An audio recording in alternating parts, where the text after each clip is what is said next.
Shalom, and welcome to another in our series of podcasts from Temple Beth, a dynamic center for conservative Judaism in Los Angeles. This is a recording of a Shabbat teaching with Rabbi Rebecca Schatz.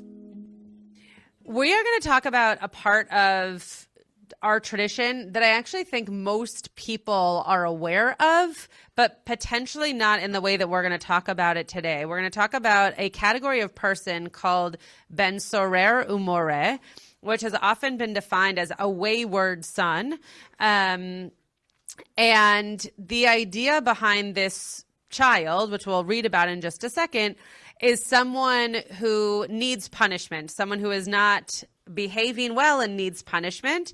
And the way in which I'm going to ask that we discuss this today is this idea of private versus public punishment. Our tradition in Judaism has many different ways of discussing private versus public. There are some ways in which the Torah describes it when talking tribally about how people lived, where people lived, right? When Sarah dies and Isaac brings Rebekah into Sarah's tent, that was supposed to be a private moment versus, a public appearance of them being husband and wife. That's just the first example that comes to mind, but there are others. Talmudically, and we'll see this a bit later, the idea of private and public is very important when it comes to Shabbat and the laws of carrying around Shabbat. For those of us who do not keep Shabbat halachically in terms of like by the law, I mean halachically, that's not a judgment statement, just in terms of not keeping all of the milachot out of our day on Shabbat, you might not even know that the idea of carrying is a prohibition, because living in Los Angeles, we have the biggest eruv, which is a imaginary, basically, boundary that creates the permission for carrying during Shabbat. We are not going to talk about the halacha around eruvin today because, quite frankly, it's not all that interesting. And second of all, it's not the point of this, but rather what you should understand is that an eruv, which is the area in which you can carry on Shabbat and on holidays, is considered a private domain, whereas everywhere outside of the eruv is considered public. And on Shabbat, the prohibition is against carrying in the public domain, not the private. So when you think about carrying dishes in your home from the Shabbat dinner table to your sink, that's totally fine because you're within a private domain. If you live within the eruv of Los Angeles, you can carry your talis to shul, for example, or you can carry a bag to shul or whatever. If you do not live within the eruv, you're not allowed, again, halachically, to carry from outside the eruv inside to the eruv, because that would be seen as carrying, which is a public prohibition on Shabbat. So the idea of private and public is quite important in Judaism, both in terms of law, but also in terms of practice of punishment. And we've at times spoken about the idea of the arei miklat, right? The cities of refuge. And that, again, was a private way of people for whom, by accident, and it actually comes up in this week's Parsha also, the idea of someone who might have killed someone unintentionally needs refuge because the family of the person that they killed might want to go after them and take revenge on them. And so they need a place where they can live their lives and be safe. And that is its own, quote, private domain. We don't use the same words as we do on Shabbat, but it's seen as a place that is private in terms of the access, quite frankly, in terms of how the person is living out their life after they've made such a drastic mistake. This building, even though it does not belong to one single person, is a private domain, right? So once you're inside the building, you can carry things around. But if there was no eruv, the outside would be public. So just so we all have a sense of what's going on here. Okay, I'm going to pass out these sheets. We're going to first look at the actual ben sorer umore.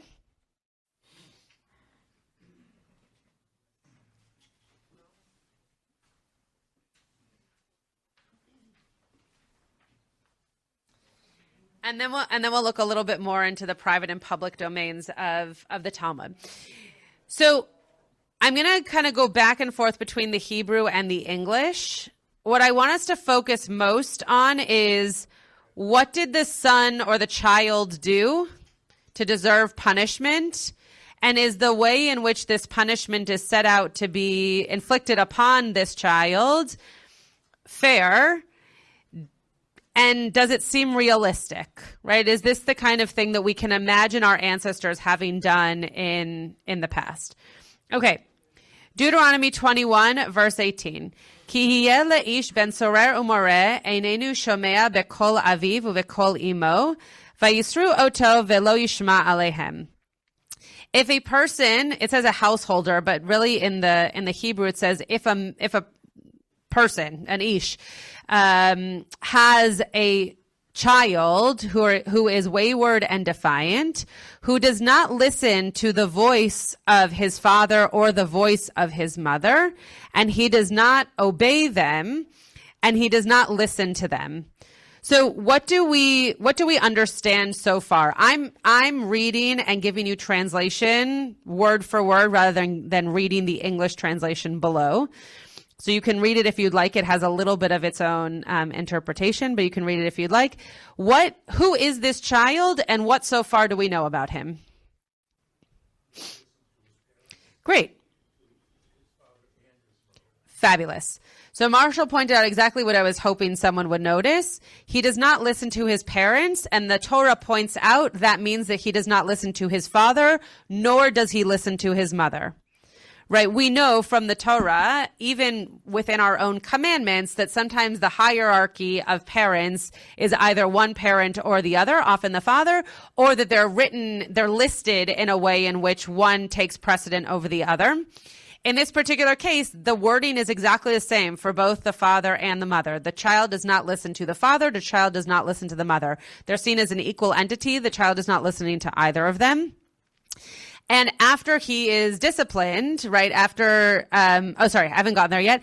After he has been defiant is the word I was looking for, he still does not listen to them, right? That his defiance is actually that he is not listening at all. And even after he might have been told that he cannot do that, he continues to be defiant. V'tafsu vo avi ve'imo ve'hotziu oto el ziknei iro ve'al sha'ar mekomo. So his father and his mother will take him, literally, like in an action, they take him and they bring him out to the elders of the city and to the sha'ar mekomo is translated here as the public place of his community, but it means to the gates of their location. So that's why it was important to me to explain to you what private versus public means, because the gates indicate where that private domain ends and the public begins. So they're bringing him out to a public place. So now what do we know? What's the next step here?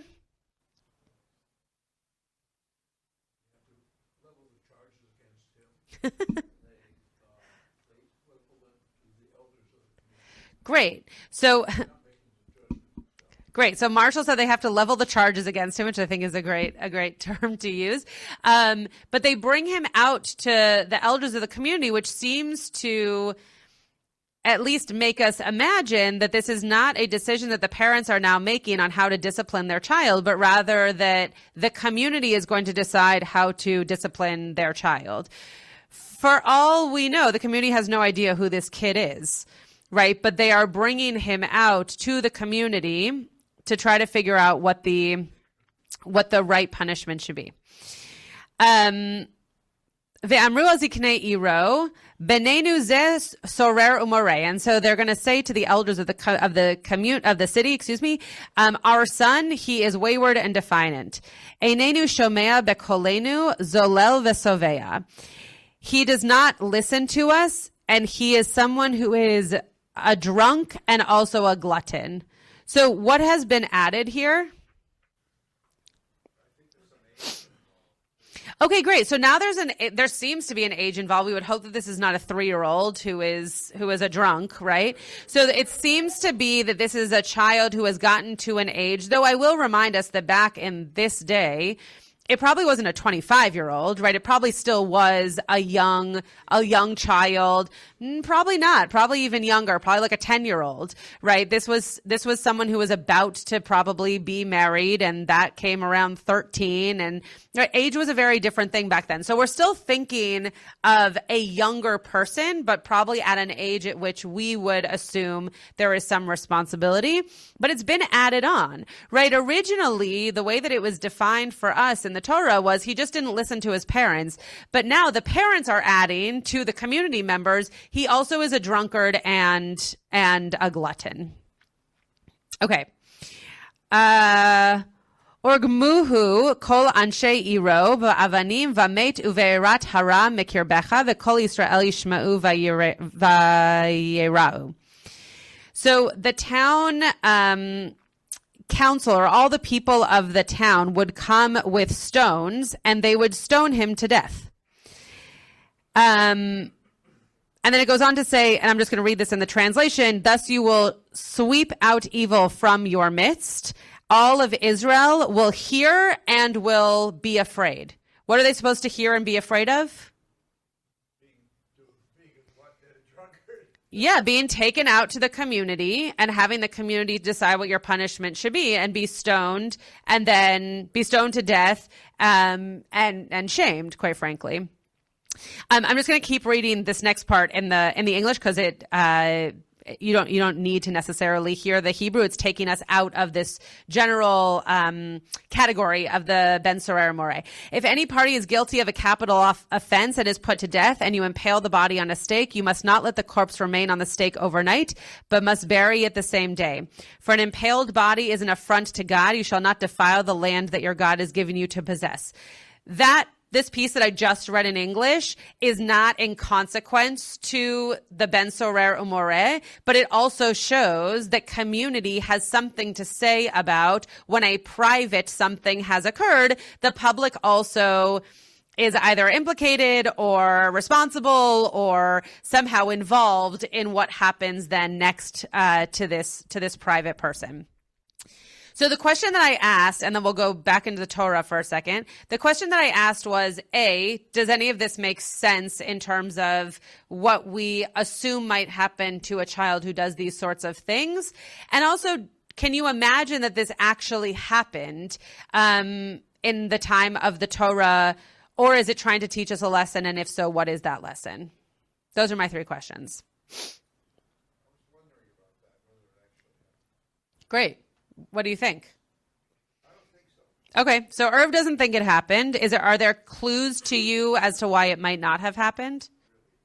Yeah, it's very extreme, right? It's a very extreme. We all either have children or know of children or are in community with children who do not listen to their parents or their elders. Okay, Irv was one of them, right? So we're not taking them out to be stoned and killed. Right? That is a very extreme punishment. And as an educator, one of the things that we talk about is it's a logical consequence. If you do not listen to your parents, a logical consequence is not to be stoned by your community. A logical consequence would to be in a situation that teaches you how to learn, how to listen, excuse me. Right? So this is not a logical consequence. This is an extreme at its finest form. Other thoughts about this? Yeah, Mark. Oh, okay, great. Correct. Yeah, great. Right. So Mark's bringing up a really beautiful point, one that I wish that more parents, more educators, more leaders thought of. If your child is acting this way, what caused him to act this way? What caused him not to listen?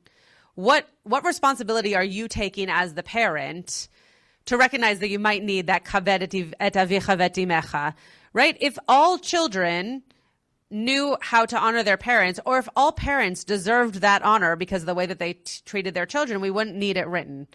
So what is it about this particular case that we are recognizing that it's a big deal that this kid is not listening to his parents?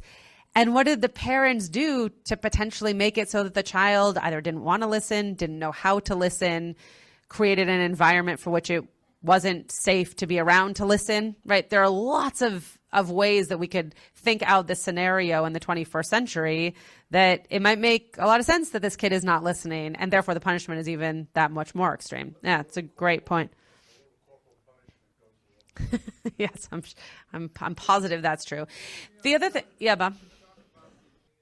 Right, and I think that brings us to a point of, in today's day, even with the resources that we have, we don't always do a good job of this, and we don't always encounter parents who deserve to be listened to, right? So even in a state of affairs where there might be reason to believe we've got it all figured out, we don't. The other reason that I'll just claim that it's unclear that this ever actually happened is if you look in the Hebrew, and this is part of the reason that I read it, if you look in the Hebrew, it's not actually clear from the sentence where it talks about stoning the child to kill the child, that it actually happened. It's just naming it as the punishment, right? If you look at the verse, I'm sorry that it's not numbered. Urgamuhu kol anshe iro be'avanim v'met uve'arta hara mekirbecha, yeah, ve'chol Israel yishma'u v'yera'u. It doesn't actually say this happened to this child. It says this is what would happen to a child who was wayward and defiant, and all of Israel should be afraid because that is what would happen. There's no word here that says, and that child died. It just says that the child would be stoned and killed. We assume as the reader, and rightfully so, I think, we assume as the reader that it happened to this child because you're bringing us the example and the punishment. So we assume that it happened. But the fact that it doesn't say this actually was the case for this particular child makes us wonder, was this the standard for what would cause this punishment? But potentially there never was a child like this, and there never was a punishment like this, but rather these were the extremes. Marlies. Yeah. Yeah. Correct. Exactly. Yeah, and a lot of that comes from this, right? The rabbis really working very hard to make sure that it would be extremely difficult to categorize a child in this way, and therefore would be extremely difficult to get to the punishment that they're suggesting would be the punishment for a child categorized in this way. Yeah, exactly. I just want to show, yeah, Marshall, sorry. Interesting. So if as a community, right, taking on this idea of public, right, or communal in the case that you're sharing with us, Marshall, if there are members of your community who are speaking in a certain way or not listening or sharing in a certain way, and you're not holding on to what that narrative is, should you then be afraid, right? Should you be afraid of what is then coming from that public entity of a community? And are we learning that from this, quote, private experience of child and parent, but really recognizing that as a community, this could be a much larger issue coming from the outside? Yeah, beautiful. Okay, I just want to share two other examples. Well, actually, just one other example because of the time. You can read the other larger Deuteronomy text, verses 15 through 21 of chapter 22, if you'd like. But I just want to point out that the one verse that I shared from Deuteronomy chapter 22, verse 8, shows this idea of the private and the public, right? Your private home, if you are building a private home and you have a roof, which not everybody does, right? They might live on the bottom of a house, and you have a roof. You must put a parapet around that roof so that anyone who might be on the top of your roof does not fall off of it and die. Now, again, we're not talking about 21st century homes, though I still think it would be a good idea. But we are talking about homes that once upon a time, if you've all seen movies from this time, James Bond likes to do this a lot, but jumping from top of home to another, right? That actually in smaller cities was not so uncommon because the homes weren't that tall. You might need to get to someone else's roof to do something on the other side of their side of things, like on the other side of what's the word I'm looking for? Like a thoroughfare, right? And it was easier to just go on the roof than below. And so we're not just talking about someone who's trying to break into your home from the roof, right? We're not just talking about someone who's there for the wrong reason, but anybody might be on your roof, and you need to make sure that the unknown person who might at some point be on your roof is safe. Right. And that also is just showing this responsibility that we have to take care of the public, even when thinking about building something that is inherently private. It's your roof. You don't have to worry about who might be on it, whether they should be or they shouldn't be. But Judaism and our Torah is telling us, yes, you do. You have to worry about them, even if they're not supposed to be there or you wouldn't expect them ever to be there. You need to take care of them. Okay. Look at the bottom of this sheet. This is the place from the Talmud that talks about these different reshuyot, the different domains on Shabbat. Again, we're not going to talk about the halacha around the different domains today, but I want us to explore this private and public. So there are 4 domains on Shabbat: private, reshut hayachid; public, reshut harabim; Carmelit, or Carmelit is how it's transliterated here, which is neither public nor private. And then Makom Patur, which does not fall into any of the categories of the domains, which if you're very interested in either of those two categories at the end, feel free to read a little bit more Talmud, but we're not going to get into it today. Turn the page over. The Gemara then elaborates, what is the private domain? Ve'ezo hi reshut hayachid. A ditch, which is 10 hand breadths. This is a hand breadth, right? So 10 of these deep and 4 hand breadths wide, as well as a fence, which is 10 high and 4 wide. That is a full-fledged private domain. Whether or not you know what a hand breadth is or whether or not you can picture this, does that sound small or big? Small. Right? So what we are understanding from this is that a private domain is not just a home, it could be a very small entity, right? And you have to understand that, of course, they were talking here about carrying on Shabbat, etc. But when you think about this building of a parapet, what Steinsaltz then says is that we need to also understand that if it's going to be this small of a domain, you need to make sure that even that small thing is protected by anybody for whom outside of that small area is considered public might find themselves falling in, tripping over it, whatever. That's your fault. Because if it's your private domain, then you've created a community issue. How this is related to the Ben Sorer Umoreh is because the child is a private domain, right? Not actually, but the child is a private issue. The child, the parents, private issue. It becomes public when the parents bring him out to the community and say, we don't know what to do with this kid.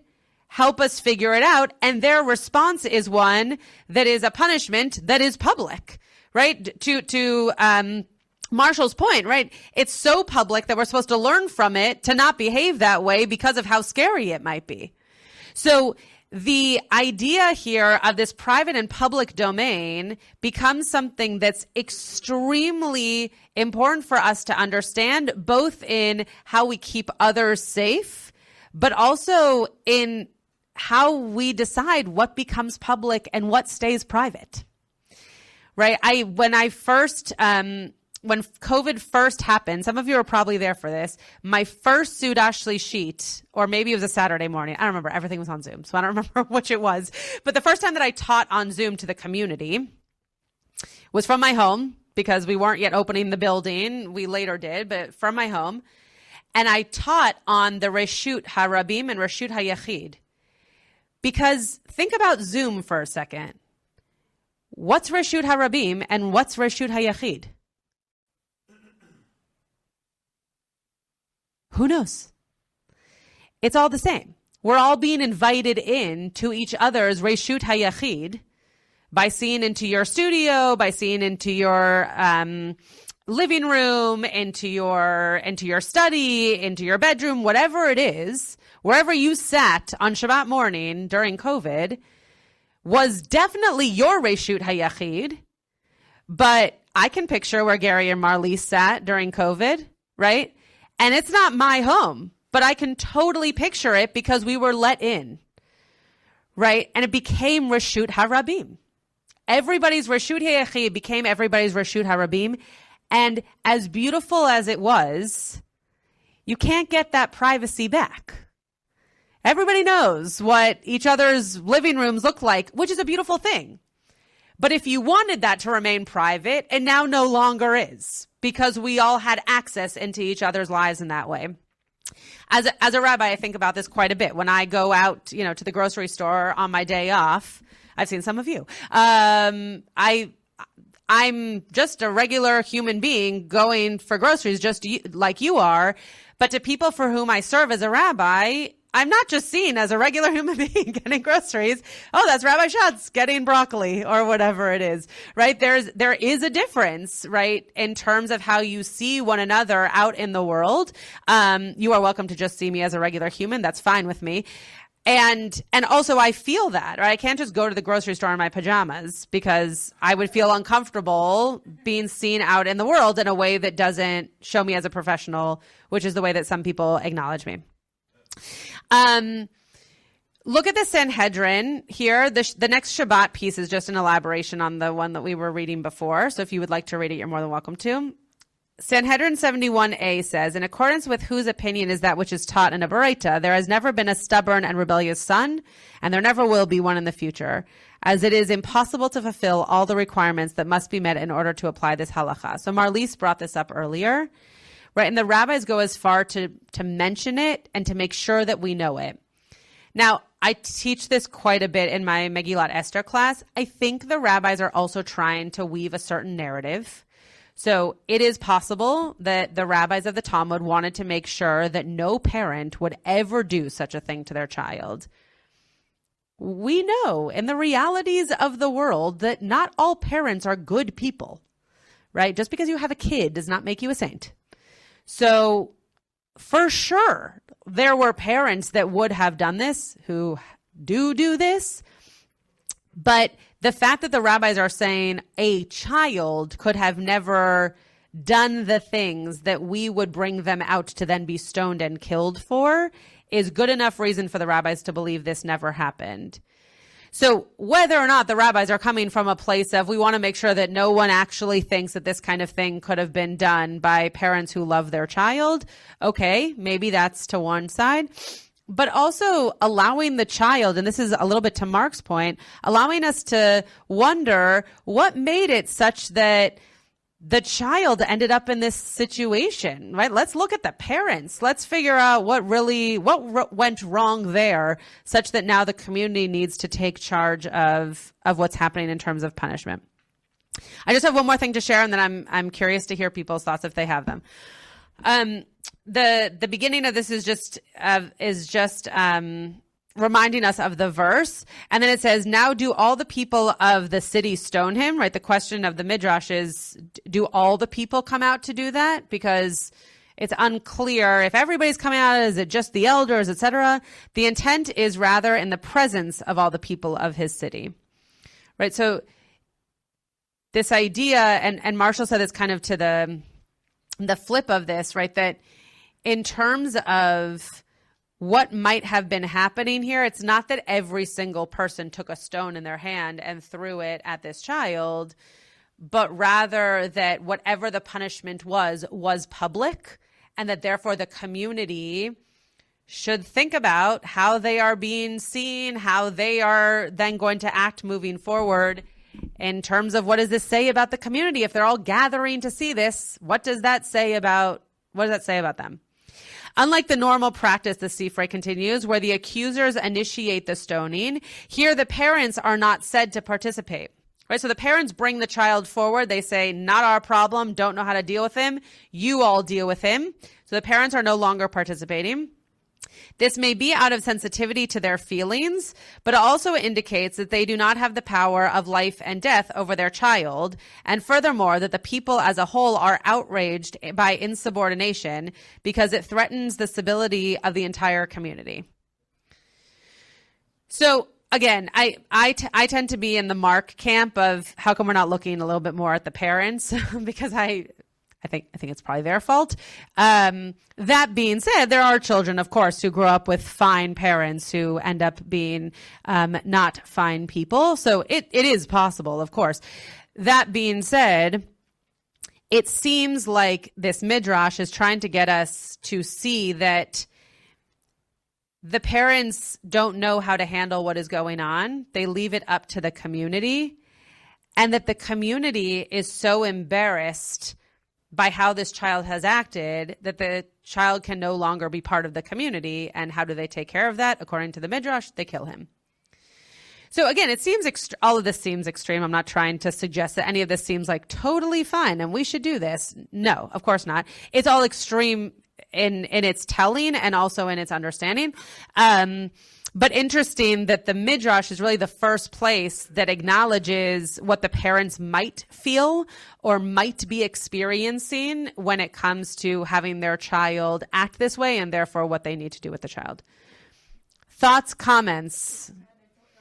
Sure. So if this child was suffering from mental illness, which we don't know, but if the child was suffering from mental illness, the idea that they should have taken care of the child, even if they weren't sure they were doing it correctly, is a responsibility that they do have as parents, for sure. We also know back in the day, much more recent than the Torah, but back in the day, there were lots of parents who did not know how to deal with behavior issues as, quote, mundane as ADD, and would put their children in homes because they just did not know how to deal with the behavior. And some would say that's cruel, and others would say that's at least them getting their child help, right? That's at least them putting their child in a situation in which they can learn how to behave in the community that they are living in. But I think it's a good point, Paige. Yeah, and also like that in a group home, and if they don't Yeah. have any at the group home, how would they live on the Yeah, good. I'm gonna hear from someone else, but that's a good point. AJ. Yeah, for sure. And I think you're bringing up a point that we haven't actually talked about, but just the Torah jumps from one extreme to the other without us knowing about that middle area, right? Of course, we all know, whether a single parent or not, right? We all know of families where the community actually does need to help, or at least be aware of a situation in which this is how we need other people to help us deal single child, we need you to treat our child X, Y, and Z way because that's how we are teaching them to behave in our home, right? That takes knowledge of other people, not just the parents. But I think you're right that this area in the middle of asking questions, wondering if there are different solutions, how can we come to help you before going from 0 to 300, right? What's that middle ground? So thank you for bringing that up. We hadn't talked about that yet. Other thoughts? Yeah, Marshall, last word. The Lottery by Shirley Jackson. 1948. Right, like the Karaite community. How are they reading this? Yeah.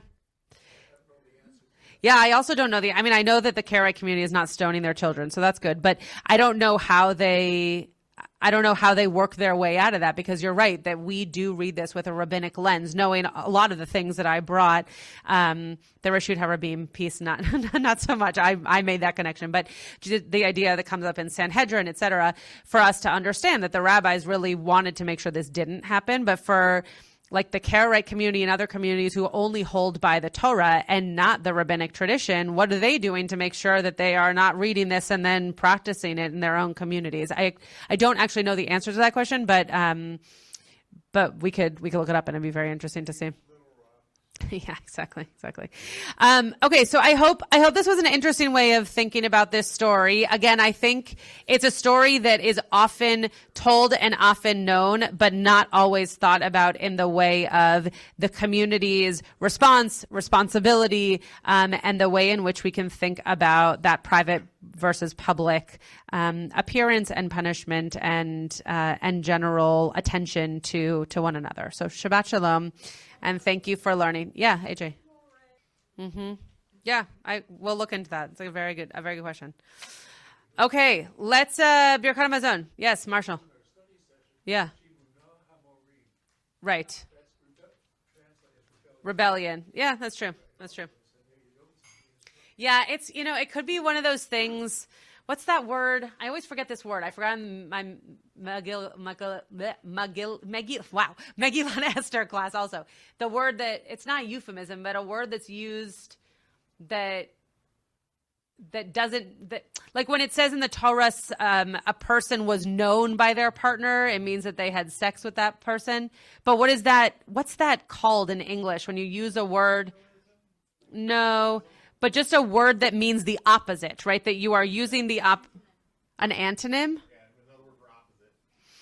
Right, but I don't know that that's the same. Anyway, the word might be used as a way of understanding, to your point of like the piece, but according to what Marshall just said, it's making me think that it's possible that by using it, it was understood to mean the opposite in this particular case. I can't remember what the grammatical term is.